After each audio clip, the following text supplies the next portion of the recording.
माता आदिशक्ति दश महाविद्या मध्यरु सप्तम महाविद्या कहुवा माता धूमावती जहाँकर अद्भुत भयंकर और विकटाल स्वरूप मध्य लुचि रही बहुत किसी रहस्य एवं मातांकर नाम आमको बहुत किसी शिक्षा दे थाए।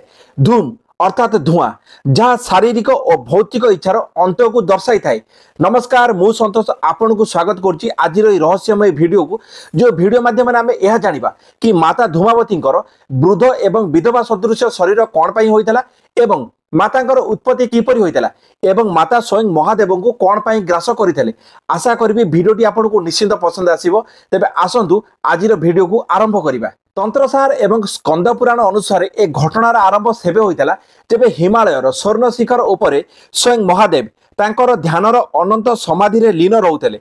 आउ तांकर अर्धांगिनी जगत जननी शक्ति स्वरूपिणी आदिशक्ति मां पार्वती सर्वदा निज स्वामी महादेव सेवा और भक्ति रे लीन रहउतले। एहा छडा माता नियमित महादेव भक्ति एवं सेवा करबा सह आउ एक विशेष कार्यर मध्य ध्यान रखुतले।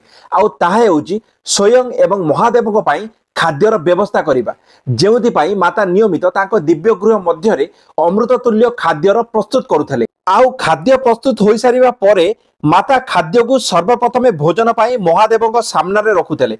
आउ उक्त खाद्य को महादेव ग्रहण कर सारिबा परे थाली रे खाद्यर अवशिष्टांश जहाँ भी बंचुला माता पार्वती उक्त प्रसाद को श्रद्धा और भक्तिर सह ग्रहण करुले। किंतु गोटे दिन किछि एपरि घटिला जहाँ संपूर्ण सृष्टिर संतुलन को नष्ट कर देइथला। सबुदिन परि माता पार्वती उक्त दिन मध्य दिव्य खाद्य प्रस्तुत करथिले जहाँ स्वाद सुगंध और शक्ति रे भरपूर थिला। आ प्रतिदिन परि महादेव उक्त दिन मध्य निजर भोजन सारी ध्यानर अनंत समाधि रे लीन हो जाइथिले। आउ जेबे माता पार्वती भोजन पाई दिव्य गृह मध्य पहुंचीथिले सेबे से देखिले कि थाल रे खाद्यर गोटे अंश भी बड़का नाही जहाँ माता पार्वती को विस्मय एवं आश्चर्यित कर देइथिला। आउ सेबे मातांको भितरे बढुथुबा भोकर परिमाण जहाँ माता को व्यस्त एवं विभ्रत कर देइथिला। आउ सेबे मातांको मध्य भोकर ज्वाला एते वृद्धि हो जाइथिला कि माता निज उपरे नियंत्रणर सीमा को धीरे धीरे हराइबाकू लागिले। आउ सेबे माता पहुंचीथिले महादेव को पाखरे। महादेव को निजर भोकर ज्वाला को शांत करबा निमंते किछि व्यवस्था करिया पई बारंबार कहिथिले, किंतु महादेव तांकर गभीर ध्यान रे लीन थिले, जेउथि पई से माता पार्वतींकर बाणी को विशेष ध्यान देइ नथिले। किंतु एपटे मातांकर क्षुधा धीरे धीरे क्रोध रे परिणत हेबाकू लागिला। आउ ए क्रोध मातांकर विनाशर स्वरूप को जन्म देइथला। जेउ स्वरूप रे विखरित केश, अग्नि सदृश्य नेत्र आउ क्रोध भरा मुख आउ ए विनाशर रूप को धारण करी माता समग्र सृष्टि को ग्रास करने निमते अग्रसर होइतेले। आउ मातांकर एभली भयंकर स्वरूप को देखि तिनिपुर रे हाहाकार पड़िबाकू लागिला। देव मानव गंधर्व असुर समस्ते भय थरिबाकू लागिले।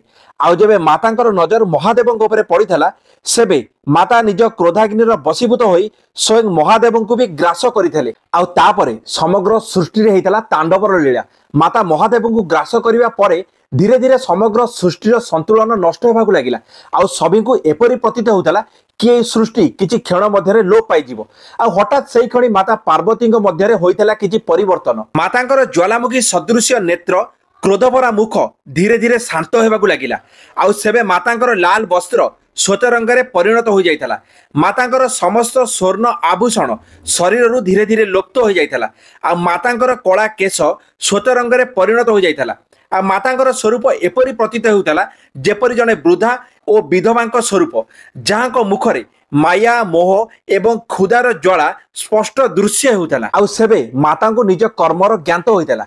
आउ माता महादेव को नाम को स्मरण करी निज कर्मर पश्चाताप करने लगिले। आउ सेही खणी माता शरीर एक दिव्य ज्योति रूपे महादेव प्रकट होइतले। आउ सेही खणी मातांकर संपूर्ण शरीर धुआं रे परिणत होई एक नूतन स्वरूपर उत्पत्ति होइतला। आउ सेही स्वरूप हेउचंती मां धूमावती। आउ मातांकर ए कथा हमको यह शिक्षा देइथाय कि मनुष्य मध्य अहंकार और क्रोधर अग्निर शेष हो जब धुआं परिणत होता है सेबे मनुष्य मध्य एक नूतन स्वरूपर जन्म नहीं थाए, जहाँ सृष्टि मध्य अदृश्य ज्ञान को प्राप्त करिथाए। एहा सह मातांकर विकराल शरीर पछरे लुचि रहिथिबा करुणा को हमको प्राप्त करबाक हेले आमको मातांक प्रति श्रद्धा एवं निष्ठापर भक्ति रहिबा निहाती आवश्यक। तो यह था मातांकर किछि अद्भुतपूर्ण रहस्यमय कथा। जदि वीडियोटी आपको पसंद आए तो लाइक कमेंट करने बिल्कुल भूलिबेनी और आम सहित जोड़ी रहा आम चैनल को निश्चित सब्सक्राइब करंतु। रहुछि जय जगन्नाथ।